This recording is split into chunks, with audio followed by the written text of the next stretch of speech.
পখিলাই পাখি মেলি উৰে উলাহত, ফুলবোৰে হালি জালি নাচে বতাহত। শৈশৱত আওৰোৱা এই কবিতা ফাঁকি মনত আছেনে আপোনাৰ? মনত আছেনে পখিলাৰ পিছে পিছে দৌৰা সেই দিনবোৰ?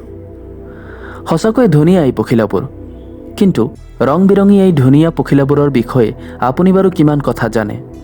আহকচোন আজিৰ ভিডিঅ'টিত আমি জানিবলৈ চেষ্টা কৰোঁ পখিলাৰ বিষয়ে কিছু নজনা কথা। পখিলা হৈছে এবিধ সন্ধিপদী প্ৰাণী, অৰ্থাৎ ইয়াৰ দেহটো মূৰ, বক্ষ আৰু উদৰ এই তিনিটা ভাগত বিভক্ত। পখিলাৰ মূৰত দুডাল শুঙৰ দৰে দেখা যায়, যাক এণ্টিনা বুলি কোৱা হয়।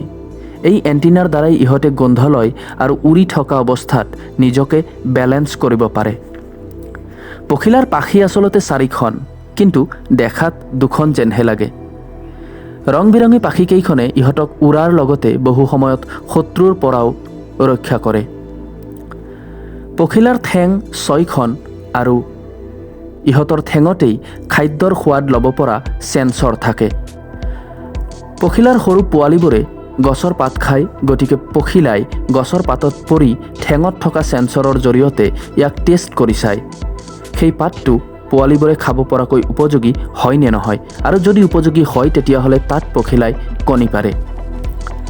এণ্টাৰ্কটিকা মহাদেশক বাদ দি পৃথিৱীৰ প্ৰায় সকলো ঠাইতেই পখিলা দেখিবলৈ পোৱা যায়।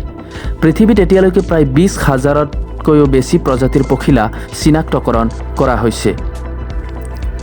পখিলাই শুনা নাপায়। হয় বন্ধুসকল, আপুনি কাষলৈ যোৱাৰ লগে লগে উৰি যোৱা পখিলাটোৱে শুনা নাপায়, কিন্তু ইহঁতে বতাহত হোৱা অতি কম পৰিমাণৰ কম্পন বা ভাইব্ৰেশ্যনো অনুভৱ কৰিব পাৰে। পখিলা হৈছে শীতল ৰক্তি প্ৰাণী। তেজ ঠাণ্ডা হোৱাৰ কাৰণে ইহঁতে ঠাণ্ডা বতৰত উৰিব নোৱাৰে। বন্ধুসকল, আমি দেখা ধুনীয়া ৰং বিৰঙী পখিলাবোৰৰ জীৱন প্ৰক্ৰিয়াটো কিন্তু ইমান সহজ নহয়। পখিলা এটাৰ জীৱনৰ আধা সময় কণীৰ পৰা পখিলা হওঁতেই পাৰ হৈ যায়। পখিলাই খাদ্যৰ উপযোগী গছৰ পাত চাই তাত কণী পাৰে।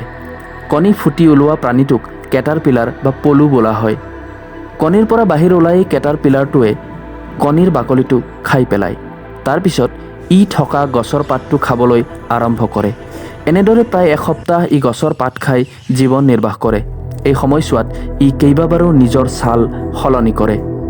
প্ৰায় এসপ্তাহ এনেদৰে কটোৱাৰ পিছত ই নিজৰ কাৰণে এটা সুৰক্ষিত ঠাই বনাবলৈ আৰম্ভ কৰে, যাক পিউপা বুলি কোৱা হয়। পিউপাৰ ভিতৰত অকণো লৰচৰ নোহোৱাকৈ প্ৰায় এসপ্তাহ সময় থকাৰ পিছত তাৰ পৰা এটা প্ৰাপ্তবয়স্ক পখিলা হৈ ই বাহিৰলৈ ওলাই আহে। পখিলা হোৱাৰ পাছত ইহঁতে 1 পৰা 2 সপ্তাহহে জীয়াই থাকে।